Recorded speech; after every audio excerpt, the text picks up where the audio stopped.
सुबह सुबह वंदना का फोन आया। मीना जी ने ही फोन उठाया था। फोन उठाते ही वंदना दीदी ने शिकायत शुरू कर दी। माँ, यह कैसी साड़ी भेजी थी आपने मेरे लिए, इतनी हल्की फुल्की। मुझे तो गिफ्ट बिल्कुल भी पसंद नहीं आया। पता है, मेरी जेठानी भी हंस रही थी कि तुम्हारे मायके में तुम्हारी यही औकात है क्या। मुझे बिल्कुल अच्छा नहीं लगा। इससे तो गिफ्ट ना ही भेजती तो अच्छा था। सुनकर मीना जी का गुस्सा सातवें आसमान पर हो गया। बड़बड़ाते हुए अपने कमरे के बाहर आई और लगभग चिल्लाते हुए बोली, राघव राघव, जरा बाहर आओ, मुझे तुझसे कुछ जरूरी बात करनी है। राघव, जो अपने कमरे में सो रहा था, अपनी आंखों को मलता हुआ बाहर आया। उसके साथ साथ उसकी पत्नी विद्या, जो रसोई में थी, वो भी बाहर आई। क्या बात है माँ, क्यों चिल्ला रही हो? ऐसा क्या हो गया जो इतने गुस्सा में हो?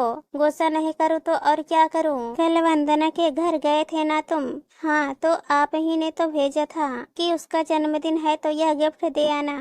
पर तुमने वंदना की जगह मधु का गिफ्ट क्यों दे दिया? मुझे समझ में नहीं आया। कौन सा किसका गिफ्ट था इसलिए दे दिया? फोन भी लगाया था आपको, लेकिन आप तो मंदिर में थी। मुझसे बात करने में इंटरेस्ट नहीं था आपको, इसलिए जैसा मुझे समझ में आया वैसे मैंने दे दिया। और वैसे भी क्या फर्क पड़ता है? तुम्हें फर्क नहीं पड़ता, लेकिन मुझे फर्क पड़ता है। तुमने मेरी बेटी को और अपनी साली को एक जैसा समझ लिया। जो अपनी साली का गिफ्ट मेरी बेटी को देकर आ गए और मेरी बेटी का गिफ्ट अपनी साली को, अरे तो उसमें क्या है? दोनों के लिए एक जैसा ही तो लाए थे, एक जैसे साड़ियाँ ही तो थी। आप खुद जाकर लाई थी। तुम्हारा दिमाग खराब है क्या? मैं मेरी बेटी को ऐसी साड़ी देती क्या? माँ जी ने गुस्से गुस्से में बोल तो दिया, फिर अचानक से उन्हें लगा कि उन्होंने बहुत बड़ी गलती कर दी, तो एकदम से चुप हो गई। राघव विद्या दोनों माँ को हैरानी से देखने लगे। एक मिनट माँ, आप कहना क्या चाहती हो? क्या दोनों में एक जैसे गिफ्ट नहीं थे?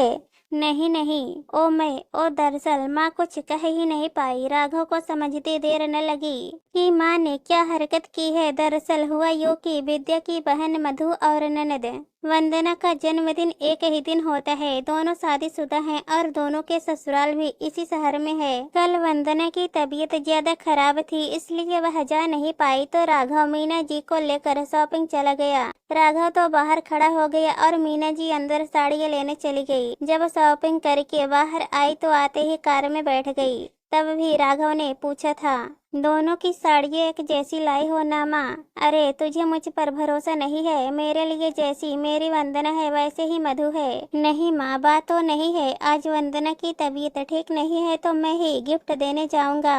आप भी साथ नहीं चल रही हो तो कम से कम गिफ्ट तो अच्छे होने चाहिए। और वैसे भी मेरी बहन हो या मेरी पत्नी की है तो दोनों ही मेरे लिए एक समान। ले तू भी देख ले। उस समय तो मीना जी ने राघव को वंदना की साड़ी निकाल कर दिखा दी और कह दिया कि मधु की साड़ी भी ऐसी ही है, जबकि मधु की साड़ी बिल्कुल हल्की फुल्की सी थी। घर आई तो विद्या को भी वंदना की ही साड़ी निकाल कर दिखा दी और कहा कि दूसरी साड़ी भी ऐसी ही है। अब फटाफट से चाय बना दे ताकि मैं उन्हें पैक करके दे दूं, नहीं तो राघव को जाने में देरी हो जाएगी। विद्या और राघव दोनों विश्वास ही विश्वास में रह गए। साड़ी की पैकिंग तो पहले से ही थी। उन पर शगुन के पैसे रखे। मधु की साड़ी पर जहां 100 रुपए रखे, वहीं वंदना की साड़ी पर 1000 रुपए। जब तक विद्या चाय लेकर आई तब तक सारी पैकिंग हो चुकी थी। 2 अलग अलग कलर के बैग में साड़ियों को रख दिया गया। उसके बाद राघव को दोनों बैग देते हुए कहा, बेटा यह लाल वाला बैग मधु को दे देना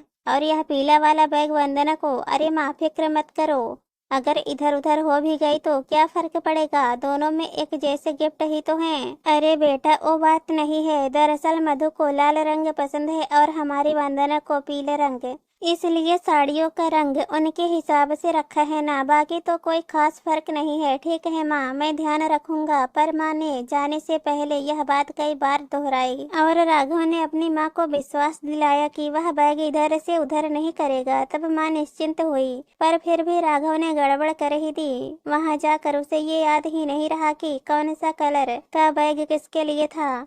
उसने माँ को फोन लगाया, लेकिन वे उस समय मंदिर में थी, इसलिए राघव ने अपने हिसाब से गिफ्ट दे दिया और ये गड़बड़ हो गई। माँ, आप इस तरह की हरकत करोगे उम्मीद नहीं थी। आखिर मधु और वंदना दोनों एक जैसी ही तो हैं। आपने दोनों में इतना फर्क किया। विद्या तो कभी भी वंदना और मधु में फर्क नहीं करती। मधु उसकी छोटी बहन है, उसी के बराबर वंदना को भी प्यार देती है। और आप? मीना जी नजरें झुकाए सुन रही थी।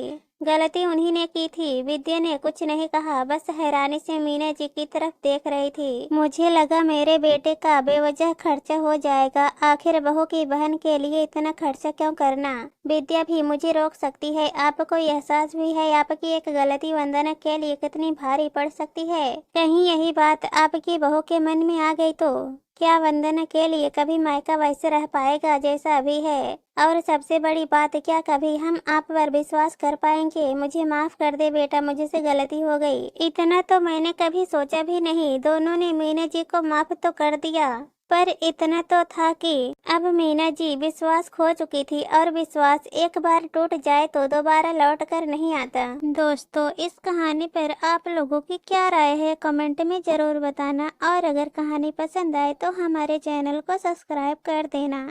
कहानी सुनने के लिए बहुत बहुत धन्यवाद।